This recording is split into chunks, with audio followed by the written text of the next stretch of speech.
नमस्कार, मैं मनोज विश्नोई और इस रेड प्लस न्यूज़ पर आपका बहुत स्वागत रहेगा। शेड़वा के सोमारडी ग्राम पंचायत के सरपंच हेमाराम पर गंभीर आरोप लगे हैं। भ्रष्टाचार को लेकर के ग्रामीणों ने उन पर आरोप लगाया है। ग्रामीणों का ये कहना है कि सरपंच ने सार्वजनिक स्थल पर निर्माण किए जाने वाले शौचालय और होदी का निर्माण अपने घर पर और किसी ओरण में करा दिया।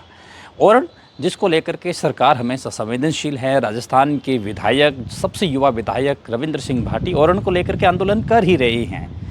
उपरांत इसके इस तरीके के ओरण भूमि पर सरपंच द्वारा कब्जाना या अतिक्रमण करना या फिर सार्वजनिक शौचालय को अपने घर पर निजी उपयोग हेतु बनाना सरकार के ऊपर, सिस्टम के ऊपर, लोकतंत्र के ऊपर सबसे बड़ा सवालिया निशान लगाया जा रहा है। देखिए हमारी स्पेशल रिपोर्ट, जिसके मार्फत आपको ये पता लगेगा कि सरपंच ने किस कदर इस लोकतंत्र के आंखों में धूल झोंकने का प्रयास किया है। सरपंच हेमाराम चौधरी, सरपंच हेमाराम चौधरी।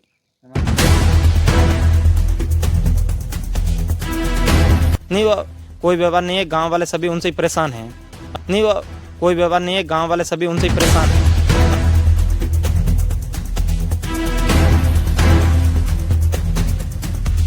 और तहसीलदार जी और विकास अधिकारी जी की एक टीम के द्वारा हम इसकी जांच करवा रहे हैं।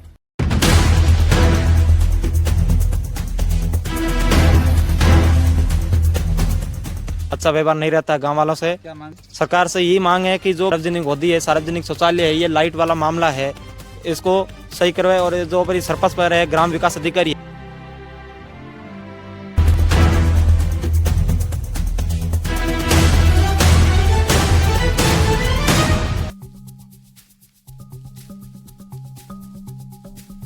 जिस धरती ने लोकतंत्र को जिया हो और वहां अगर लोकतंत्र की धड़कनें सिर्फ कराने लगे तो समझ लीजिएगा कि सिर्फ एक गांव की बात नहीं हो रही, ये उस सोच की तस्वीर है जिसमें सत्ता जनता की नहीं बल्कि सत्ता की हो गई। राजस्थान की राजधानी जयपुर से करीबन 600 किलोमीटर दूर और बाड़मेर जिले से लगभग 100 किलोमीटर दूर पीछे छूट चुका एक छोटा सा गांव सोमारडी आज भी अपने लोकतांत्रिक ढांचे के नीचे दबकर दम तोड़ रहा है। यह न तो संविधान की आत्मा दिखती है और न शासन की नैतिकता।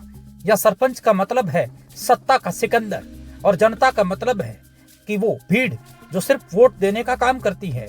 सोमारडी की गली गली और खेत खलिहान और ओरण और सार्वजनिक स्थल सब कुछ एक ही इशारे पर चलता है और उस शख्स का नाम है। गांव की पंचायत को मिले पैसों से जब जनता के लिए शौचालय और पानी की होदी बननी थी, तब वो होदी सीधे सरपंच के आंगन में जा गिरी और शौचालय वही ईंट गारे के साथ में सरपंच के घर की शोभा बढ़ा रहा है। ये कोई प्रशासनिक चूक नहीं, ये सोच का पतन है। ये बता रहा है कि ग्राम पंचायत अब गांव की नहीं रही, सरपंच की निजी जागीर बन चुकी है। सरपंच हेमाराम चौधरी जो करेंगे वही होगा और प्रशासन भी उनके साथ खड़ा है। और ये तब हो रहा है जब उसी क्षेत्र में चंद महीने पहले राजस्थान के मुख्यमंत्री भजनलाल शर्मा का एक दौरा रहा था और खुद आए थे, उद्घाटन किया था, सिस्टम की संवेदनशीलता भी बताई थी। लेकिन असल में जमीन पर सच्चाई का सूरज आज भी काले बादलों में कैद है। जब एक आम नागरिक नरसीराम इन भ्रष्ट गतिविधियों के खिलाफ आवाज उठाता है तो ब्लॉक स्तरीय जन सुनवाई में अपनी पीड़ा रखता है, तो उम्मीद करता है कि प्रशासन उसका साथ देगा, अन्याय के खिलाफ उसके साथ खड़ा होगा। लेकिन न्याय का दरवाजा ही अन्याय के लिए खुला था। शिकायत करने वाले का नाम उसी को बता दिया, यानी जिस शिकायत थी, यानी हेमाराम के खिलाफ शिकायत थी और प्रशासन ने नरसीराम से शिकायत ग्रहण करके हेमाराम को बता दी कि आपके खिलाफ शिकायत है। यानी प्रशासन ने शिकायत करता कोई नहीं, आरोपी को एक तरीके से संरक्षण दे दिया। उसके बाद जो हुआ वे एक सामान्य ग्रामीण के लिए खौफ का एक ऐसा अध्याय बन गया, पूरे गांव की जुबान पर तैर रहा है। नरसीराम को सरपंच द्वारा धमकाया गया। नरसीराम ने बताया कि उसे मानसिक रूप से प्रताड़ित किया गया।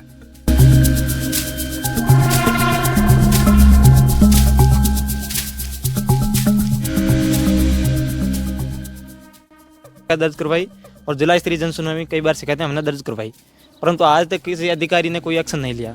ये तो कई बार हम परेशान हुए हैं, कई बार शिकायतें हमने दर्ज करवाई इसके बारे में। और गांव कई बार, एक बार ये लाइट लगवाई अभी, तो गांव में ये लाइट लगवाई, इसकी शिकायत हमने करी थी बीडीओ साहब को।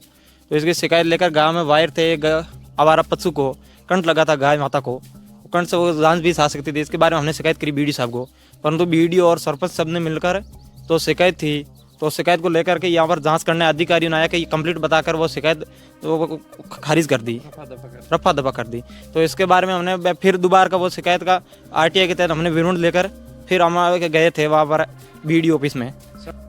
हालात जस के तस रहे। सड़क पर बिजली के पोल ऐसे खड़े हैं जैसे मानो मौत के पोस्टर टांगे खड़े हो। और किसके लिए और किस तरीके से यहाँ पर जिया जाए, कोई किसी का भरोसा नहीं, कोई किसी का रखवाला नहीं।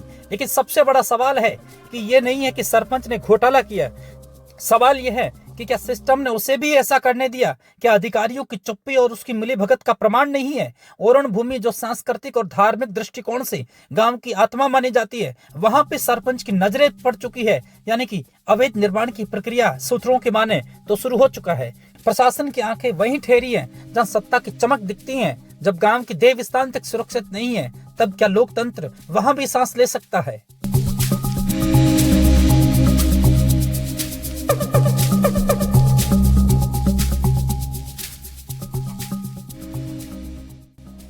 मैं इसकी जांच करवा रहा हूँ और विष्णु जी इसकी हम जांच करवा रहे हैं जी। और तहसीलदार जी और विकास अधिकारी जी की एक टीम के द्वारा हम इसकी जांच करवा रहे हैं।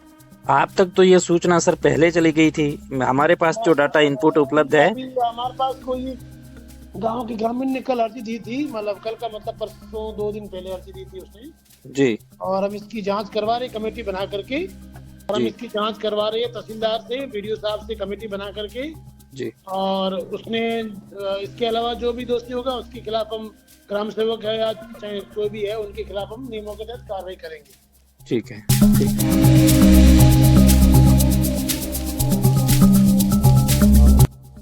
अब यहाँ से हमें समझना होगा कि सिर्फ एक गांव की बात नहीं हो रही है, एक संरचना की बात हो रही है जो दीमक की तरह लोकतंत्र को खा रही है, खोखला कर रही है।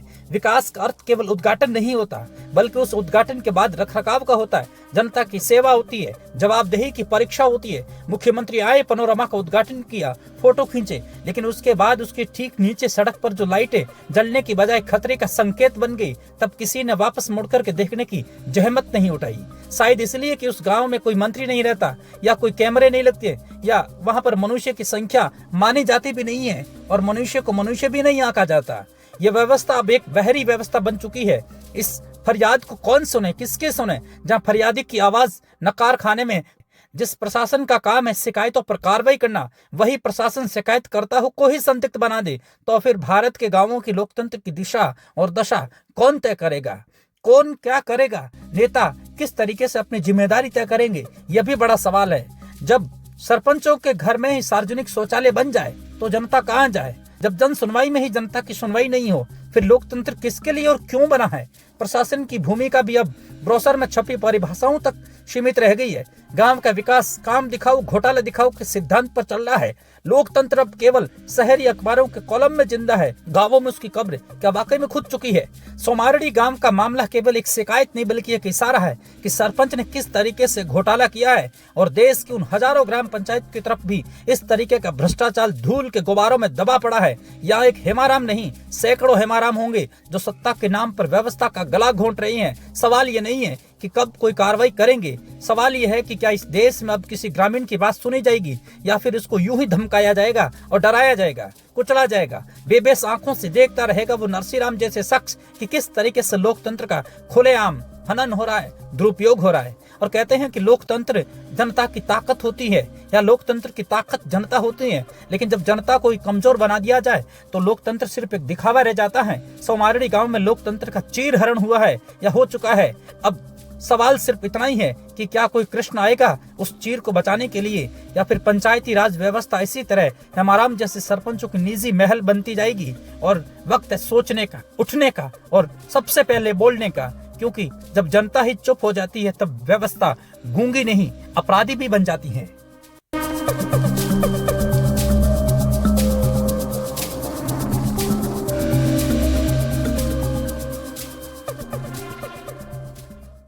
अब सबसे बड़ा सवाल रहेगा कि इसको लेकर के सरकार कैसे कार्रवाई करती है, और इस लोकतंत्र के भीतर किस प्रकार सिस्टम को समायोजित तरीके से जनता के साथ सामंजस्य तरीके से बिठाते हुए किस तरीके से सरपंच हेमाराम के ऊपर कार्रवाई करते हैं, या फिर वो फाइलें धूल झोंकती हुई अलमारियों के अंदर अब दफ्तरों की शोभा बढ़ाएगी। देखते रहिए रेड प्लस न्यूज़। जुड़ने के लिए बहुत शुक्रिया।